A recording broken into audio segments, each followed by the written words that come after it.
guys, welcome back. Thank you guys for joining me. Thank you guys for all the likes, the comments. Thank you guys for sharing my videos. I really appreciate it. You guys have been really engaging. I love it.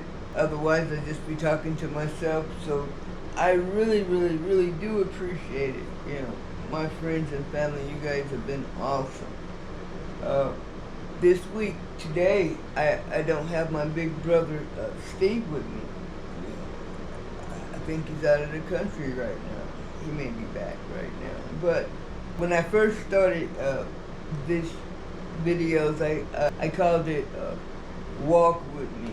Well, as we all see, I ain't walked or went nowhere. I decided to change it.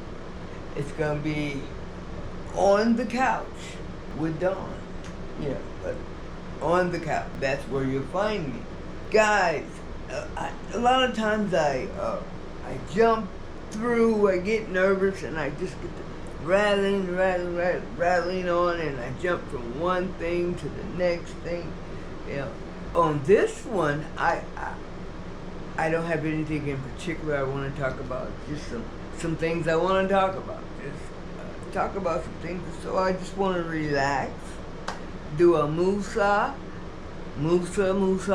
and talk about some things. One being about 2 weeks ago, last month, on the 8th, a friend of mine came to visit me from Columbia, Missouri. And we met when we were little girls. When I've told a lot of stories about being in the group home and the state hospital in St. Louis and all of those places that I was at. I was in there. This is Judge from T-Mobile. I'm actually the person representative that you're speaking with, but for some reason we got disconnected. Yeah. Really So, before we were rudely interrupted, my friend Katie, that I met 40-something years ago, came to see me, and it was the most awesome gesture for someone to come to see me. I got family members that ain't coming to see me. And she came to see me. She stayed a week. We had plans. Katie and I, we talked about it when we first met each other, how we would one day sit on the bench together as old ladies and tell stories, you know. It was just so awesome to see her. We did get to sit on the bench. And thank you, Katie. I really appreciate you coming to see me. Next time I hope that I head to Columbia. If they can take my couch with me, I'll be there real soon. But, and say hi to Justin for me. Again, thank you. But also, guys, I want to tell you something else. I wrote it on Facebook. I went to see my oncologist. I went to go see my oncologist on Monday, and that was the 1st of July. And when I got home, I put it on Facebook, what she said. You know, I wrote that my oncologist said that the cancer hasn't spread, and kudos, you know what I mean? And that's what I wrote on it. But guys, and then a friend of mine came over on Monday, and I didn't realize it, and I know I was very happy. I was very happy with the news I got from my doctor on that Monday. And when my friend came over, we laughed, we talked, and I'm pretty sure for the first time in my life, I was hoarse from talking, you know. But the next day, I had a procedure to do, but when people were asking me questions, I couldn't get a word out because I had spent so much energy on Monday. I was all excited, and I gotta tell you guys why I'm real excited, because I'm excited because I didn't tell you guys, I didn't say it correctly. my oncologist said not just that the cancer didn't spread. You know, I started with stage 3 breast cancer that spread to my hip. What my oncologist said is they can't find the cancer that was in my hip. Now, I've told you guys stories, and I've told many of people my dad's favorite word is faith. His favorite sermon was faith. He really, the healing and putting the hands on it, you know, on people, he really believed that. I would hear him talk about blind people can see, you know, things that he said he witnessed. Now, I can remember lots of time in life where someone was saying something that wasn't true, and I co-signed. Yeah, what she's saying is true, what they saying is true. I never, ever once, I just never knew what to think when my father would say those things, you know, like Benny Hinn, you know, when they touch you and you fall back. I never spoke against it. I never said, you know what I'm saying? But I never really knew what to think. Did my father really see a blind man get their sight? I don't know, guys. People be telling some old crazy things. I believe all of it now because I had to ask them, hey, wait a minute. What are you saying? Are you saying I ain't got no cancer in me? Oh, man, I'm telling you, I didn't stand up. But I was standing up when I said that to her, but she don't know. I was on my way out the door. I was ready to run home. Had the lady said that there was no cancer, and she ain't no friend of mine. She ain't trying to make me smile. Anyways, so if she tell me that I'm doing good, God is good. I'm probably talking in circles, but what I'm trying to say is, it's bigger and it's better than I ever thought. You know what I mean? You know, I was thinking about this earlier, and I called out some names. I just want to say, Bring. Hey, yeah, Bring. Janet, Mac, Katie, Deborah. Check this out. You know what I'm saying?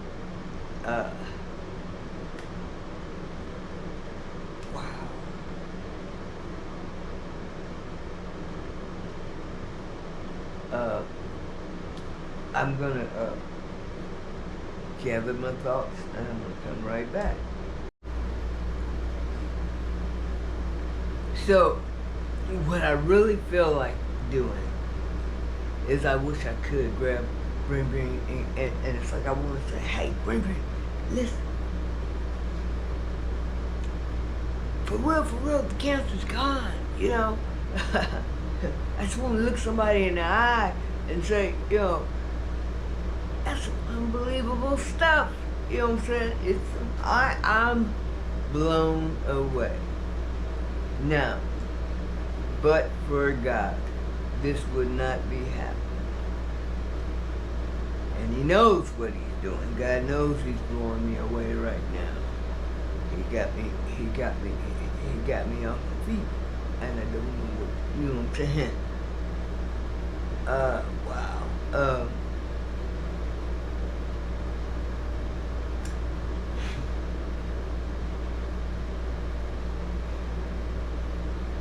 I take comfort, and I believe that God has a plan, and I don't know if He wants me to fulfill that plan in today, tomorrow. I know I feel in my heart that He's not done with me yet. You know what I'm saying? Hey, you know what I'm saying? And He's giving me this opportunity. He's giving it to me.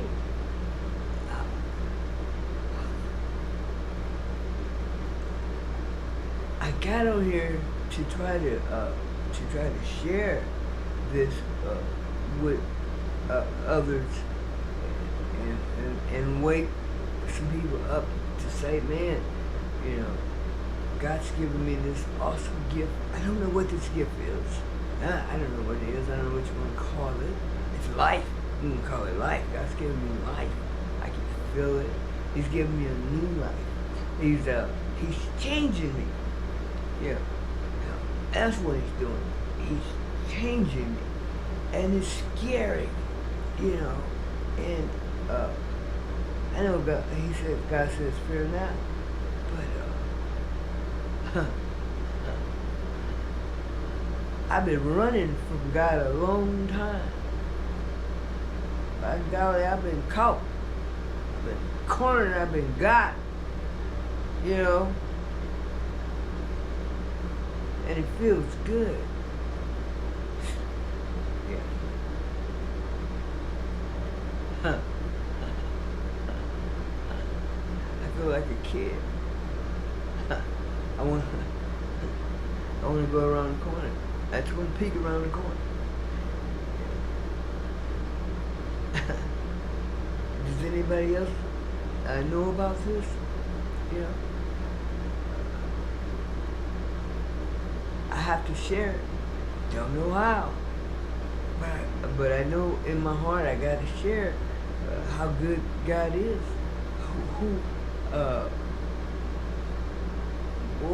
Boy. Yeah.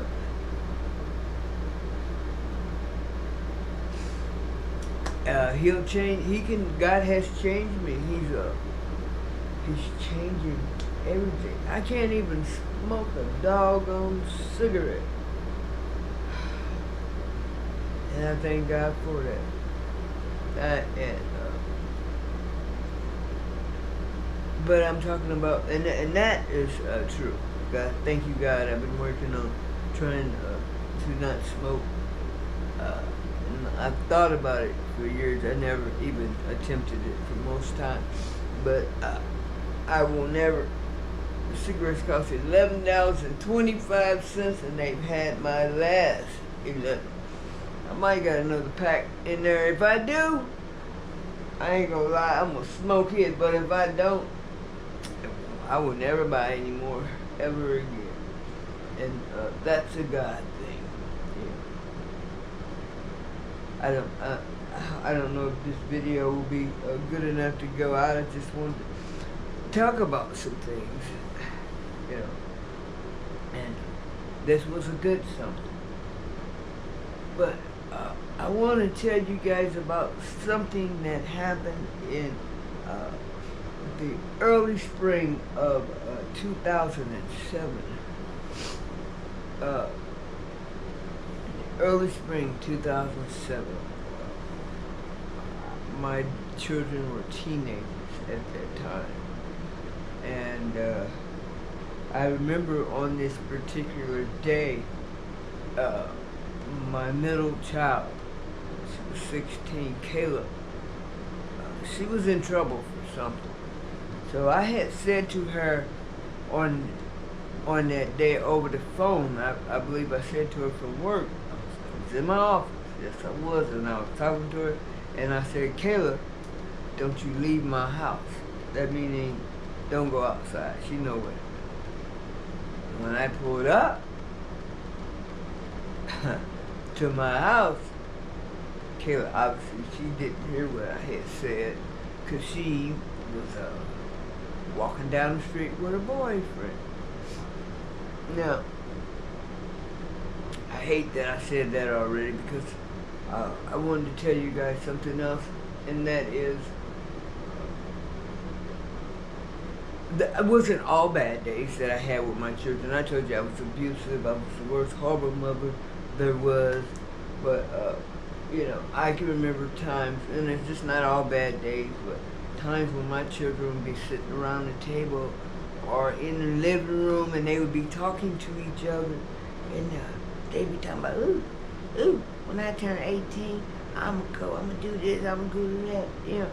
And all the times when they be thinking it, I'll be thinking in my head, shit, you just don't know. 17. 17 y'all out of here, right?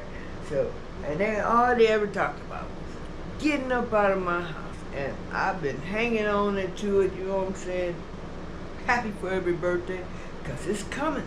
You know what I'm saying? These people, they don't want no part of me. They gonna get up out my house. I'm cool. I'm so cool with that.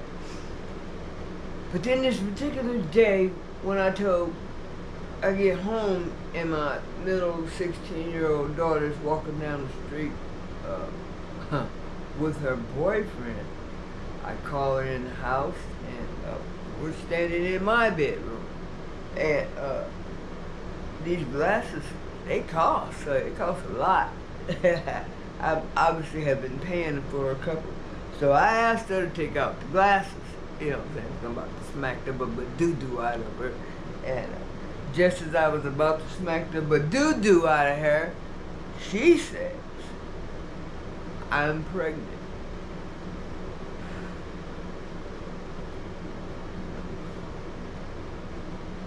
Now, there's only one other day that I can. That's hard. I don't even want to say that. When she told me she was pregnant, I didn't speak another word that day. And it was like 3, 4 o'clock in the evening when she said that to me. I'm sure I drank my 12-pack of beer, because every day that was going to happen. But I drank that 12-pack in silence. I didn't say a word. I didn't know what to say. These people have been talking to me about getting up out of here. Hey man, this ain't no part of the plan.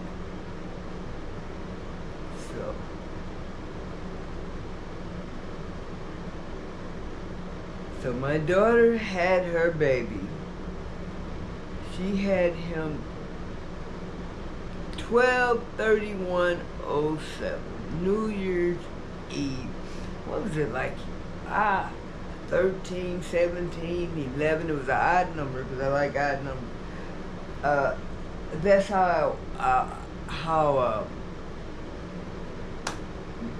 many minutes away that to the first came.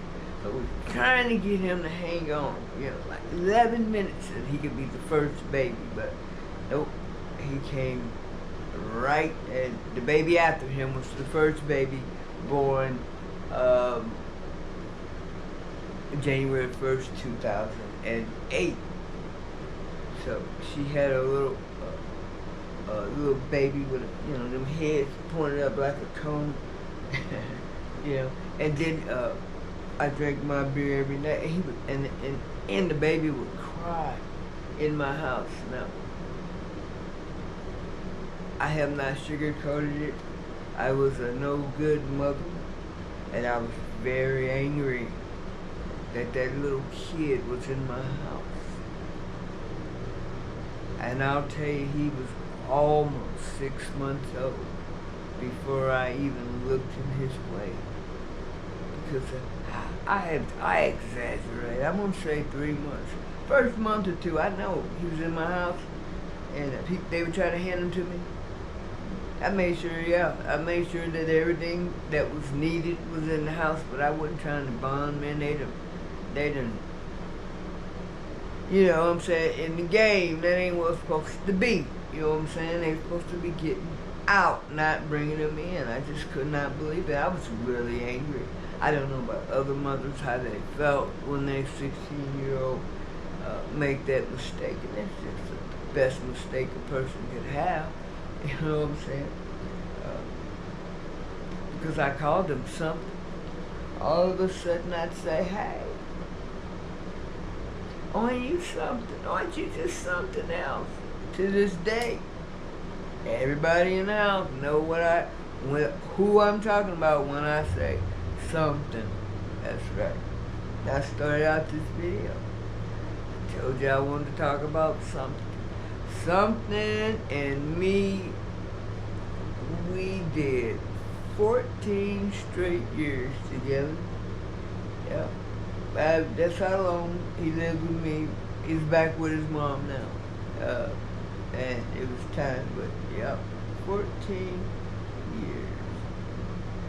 My Bob, you know that firstborn grandchild? He should have been your child. And they always say he is. That's my fat man. That's my Bob. That's my something. That's right. That's right. I don't use it anymore, so I can tell everybody that was my password for everything. Something. That was it. Something. Yep. My grandson, Dejon Garrett Cummings. Look at him and say, ain't you something? Ain't he something? I thank God for him. And you know, guys, when he was born, that's when I started to change. I changed the way I walked. Yeah, I can't change it all the way because it's real, it's natural.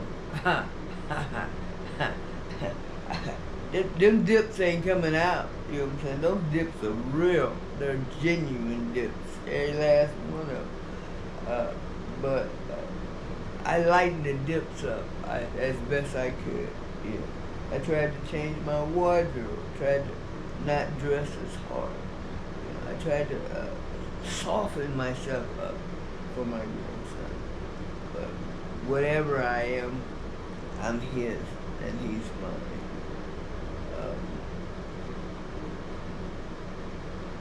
That's it, guys. Didn't really have anything to talk about, just want to talk about something, you know? And I really, really, really appreciate you guys. I ask that you please keep me in prayer. Yeah, me and my family keep us in prayer. And I will do the same for you. Take care of each other.